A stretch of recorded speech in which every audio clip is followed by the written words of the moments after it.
Saya akan menjelaskan bab 1, di mana bab 1 ada latar belakang, visi dan misi, ada tujuan juga. Di mana latar belakangnya, kedai rasa ini dikelola dengan ketidaksengajaan. Dan hal ini dikarenakan karena hobi yang dimiliki oleh pemilik kedai rasa yang berkaitan dengan dunia memasak. Dan hal itu membuat dia ingin mendalami hobi tersebut. Sehingga ketika ia mulai giat belajar untuk mempelajari berbagai menu makanan, dia tidak hanya belajar memasak saja, tapi dia mulai belajar mendokumentasikan produk yang dia buat. Dan muncullah ide-ide untuk membuat kedai makanan yang dia beri nama Kedai Rasa.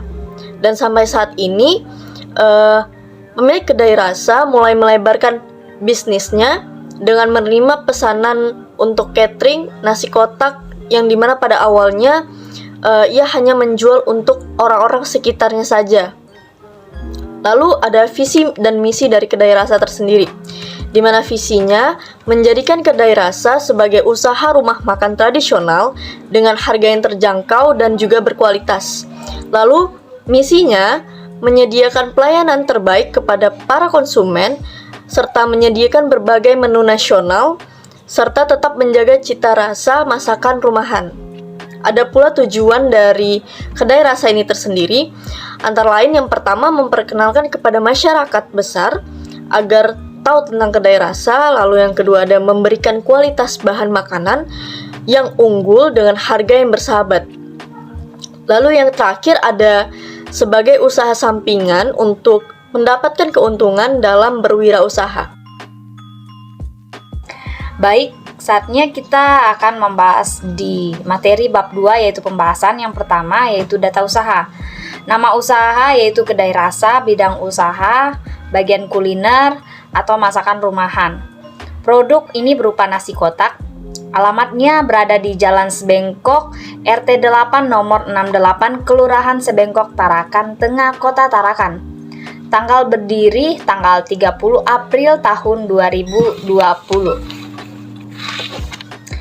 Selanjutnya ada biodata pemilik. Nama pemilik Nabah Ruby Fabira. Tanggal lahir 24 Maret 2001. Alamat Jalan Sebengkok, RT 8 nomor 68, Kelurahan Sebengkok, Tarakan Tengah, Kota Tarakan. Status masih mahasiswa, umur 21 tahun. Nomor HP 082257483301. Email nabaruby@gmail.com. Selanjutnya yaitu jenis produk.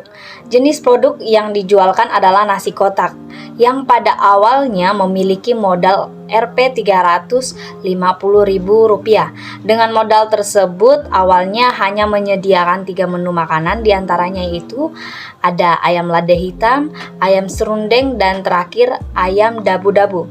Seiring berjalannya waktu, mulai membuka menu baru yang berbahan dasar tidak hanya dari ayam, tapi dari udang, ikan, telur. Dan sekarang pun menjual makanan sesuai dengan request dari pelanggan. Jadi tidak hanya menu yang disediakan. Pelanggan pun bisa menentukan menu yang ingin mereka makan. Baik, materi selanjutnya yaitu mengenai aspek pemasaran. Dalam usaha makanan sudah menjadi suatu hal yang wajar bahwa menyediakan makanan berdasarkan kebutuhan konsumen dan berdasarkan pesanan. Kegiatan produksi akan diterima ketika pesanan diterima, maka tanpa pesanan, kegiatan produksi dapat dikatakan tidak berjalan. Adapun untuk target pada usaha ini adalah seluruh kalangan masyarakat yang ingin menikmati makanan dengan harga yang terjangkau. Untuk strategi pemasaran yang dilakukan pada usaha ini adalah yaitu melalui media sosial. Media sosial yang digunakan itu adalah Facebook, WhatsApp, dan sesekali menggunakan brosur. Alat promosi yang digunakan pada pemasaran ini yaitu laptop dan HP dengan menggunakan internet. Selanjutnya yaitu bahan baku dan proses produksi. Untuk bahan baku yang pertama yaitu ayam lada hitam. Yang pertama bahannya ayam, bawang putih, bawang bombay, paprika merah dan hijau, saus tiram, kecap asin, merica, lada hitam, gula, dan maizena. Untuk yang kedua yaitu ayam serundeng. Bahannya yaitu ayam, kelapa parut, bawang merah dan bawang putih, kunyit, jahe, daun salam, serai, dan lengkuas. Dan yang ketiga yaitu ayam dabu-dabu. Bahannya yaitu ayam, kunyit bubuk, asam jawa, kaldu jamur, lengkuas, bawang merah, cabai rawit, tomat, daun jeruk, lemon, kaldu jamur, dan minyak goreng. Selanjutnya yaitu proses produksi ayam lada hitam. Pertama, tumis bawang putih sampai harum, masukkan ayam, tumis sampai ayam berubah warna. Setelah itu untuk pembuatan sausnya, pertama masukkan kecap manis, saus tiram, kecap asin, merica, lada hitam, gula, dan aduk hingga merata. Setelah tercampur rata, masukkan bawang bombay dan paprika yang sudah dipotong. Lalu tambahkan air panas, masak hingga mendidih. Setelah mendidih, masukkan larutan maizena. Setelah saus mengental, campurkan dengan ayam yang sudah dimasak di awal. Setelah itu, siap dimasukkan ke dalam kotak makanan yang sudah berisikan nasi dan sayur. Proses produksi yang kedua yaitu ayam serundeng. Pertama, cuci ayam yang sudah dipotong, haluskan semua bumbu kecuali lengkuas, serai, dan daun salam. Geprek serai dan lengkuas, rebus ayam di air, lalu masukkan semua bumbu halus, kelapa parut, serai, dan lengkuas yang sudah digeprek, dan juga daun salam. Beri garam dan gula. Ungkep hingga airnya menyusut. Setelah airnya menyusut, goreng ayam terlebih dahulu, setelah itu goreng kelapanya. Jika sudah berwarna kecoklatan, angkat dan tiriskan. Setelah itu, ayam pun siap dimasukkan ke dalam kotak. Untuk proses produksi yang selanjutnya yaitu ayam dabu-dabu. Yang pertama, siapkan bahan ungkepan yaitu asam jawa, kunyit, garam, kaldu jamur, lengkuas, masako, dan ayam, dan bahan untuk dabu-dabunya. Kemudian, masukkan bumbu ungkep ke dalam panci, tambahkan air, lalu aduk bumbu dan masukkan ayam. Tutup kuali dan nyalakan kompor. Ungkep ayamnya sampai airnya menyusut. Setelah itu angkat dan ayam pun siap digoreng. Goreng ayam yang sudah diungkep dan tambahkan sedikit terigu ke dalam minyak panas. Tujuannya agar ayamnya tidak lengket. Lalu goreng ayam sampai kecoklatan dan kering di luar. Setelah itu angkat dan tiriskan. Setelah itu untuk menyiapkan bumbu dabu-dabunya dengan mencincang bawang merah, cabai rawit, daun jeruk, lalu potong dadu tomat, masukkan garam dan kaldu jamur, aduk rata. Panaskan minyak goreng, lalu siramkan minyak panas tersebut ke dalam sambal dabu-dabu. Aduk rata sampai tercampur semua.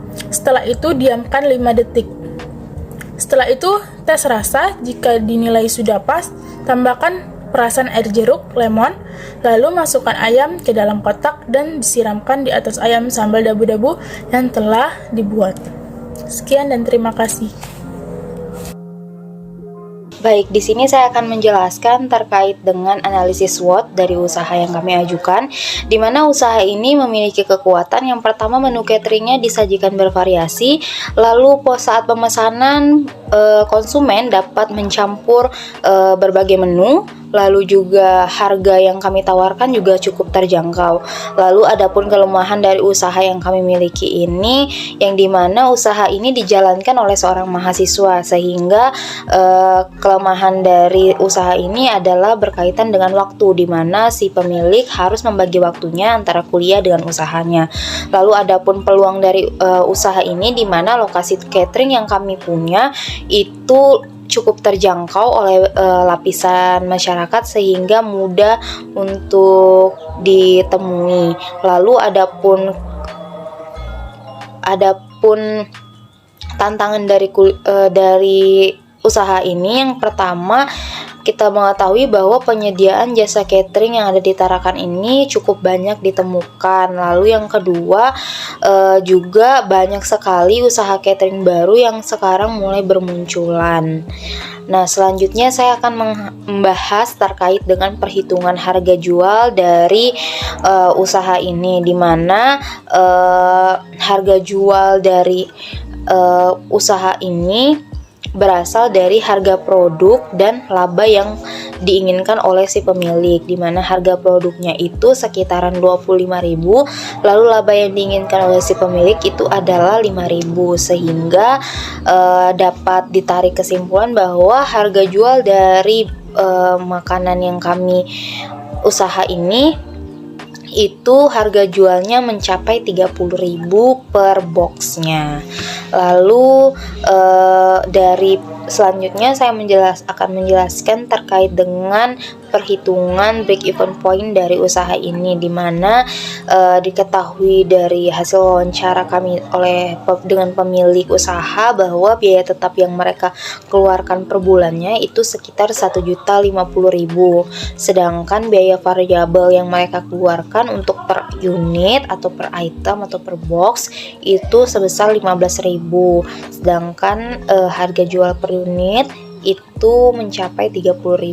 Jadi untuk BOP unitnya dapat ditarik dari perhitungan BOP unitnya itu dihasilkanlah bahwa pemilik akan mengalami balik modal ketika bisa menjual 70 kotak dalam 1 bulannya atau lebih.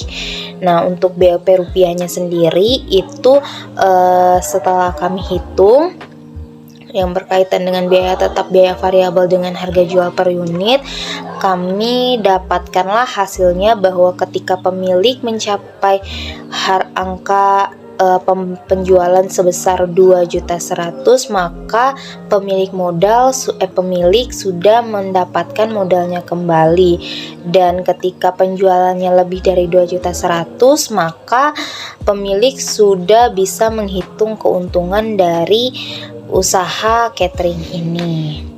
Lalu selanjutnya saya jelaskan terkait dengan persediaan stok produk, di mana kita ketahui bahwa produk yang kami ajukan ini merupakan produk makanan, yang dimana jelas produk makanan ini tidak bisa tahan lama, dalam artian tidak bisa di stok dalam jangka waktu yang lama, sehingga pemilik akan menyetok barang-barangnya ketika memang ada pemesanan yang dilakukan oleh konsumen, baru si pemilik menyetok produknya dan barang-barang yang biasanya disetok ketika pemesanan itu seperti sayuran, ikan, ayam, udang, dan bahan-bahan yang memang tidak bisa lama untuk disimpan. Nah, namun untuk bahan seperti kotakan, mika, peralatan makan kayak sendok, tusuk gigi, atau bahan dapur seperti bawang merah, bawang putih, merica, ketumbar, dan jahe dan lain sebagainya, itu memang sengaja di stok untuk dalam jangka waktu yang lama, karena memang barang-barang ini merupakan barang-barang yang bisa tahan dalam jangka waktu yang cukup lama. Lalu yang terakhir saya akan membahas terkait dengan penghitungan laba ruginya, di mana diketahui dari harga pokok penjualan dari usaha ini mencapai Rp10.996. Lalu penjualan bersihnya di tiap bulan itu mencapai Rp6.145.000. Lalu laba kotornya itu diketahui juga bahwa ketika laba penjualan bersih dikurangi HPP, bahwa muncullah hasil bahwa laba kotor yang dihasilkan dari usaha ini mencapai Rp6.134.004. Lalu dari perhitungan di atas ditariklah laba bersih yang berasal dari laba kotor dikurang beban atau biaya operasional dikurang biaya non operasional. Nah, diketahui bahwa beban dari usaha ini mencapai 1.610.000, sehingga laba bersih yang dihasilkan oleh pemilik itu mencapai Rp4.524.004. Sekian yang dapat kami sampaikan, kurang dan lebihnya kami mohon maaf. Billahi taufiq wal hidayah. Wassalamualaikum warahmatullahi wabarakatuh.